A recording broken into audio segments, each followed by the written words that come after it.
বিয়ের পূর্বে কোন মেয়ের সাথে কথা বলবি না, খবরদার, তোর যোগ্যতা নেই ওর সাথে কথা বলা। তুই কে রে? বামন হয়ে চাঁদের দিকে হাত বাড়াবি না। আমার বোনরা চাঁদ। ওয়াল্লাহি যেদিন ইসলামী শাসন আসবে, যেদিন ইমাম মেহেদী আসবে, যেদিন ঈসা আলাইহিস সালাম আবার আসবে, ওনার বন্ধের উপর যারা হাত দেবে উনি হাত কেটে ফেলবে। বামন হয়ে চাঁদের দিকে হাত বাড়াবি। আমার বোনরা চাঁদ। ইসলাম মেয়েদেরকে চাঁদ বলেছে আর তোকে বামন বলেছে। বেটা তুই বেটা ছেঁড়া খাতা শুয়ে লাখ টাকার স্বপ্ন দেখিস, বিয়ের আগে মেয়ের গায়ে হাত দিস। সাহস কত তোর, সাহস কত?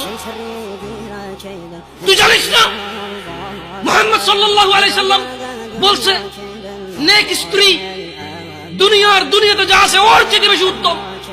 তুই কি করে ওর গায়ে হাত দিস বিয়ের আগে? তোর সেই যোগ্যতা আছে বল?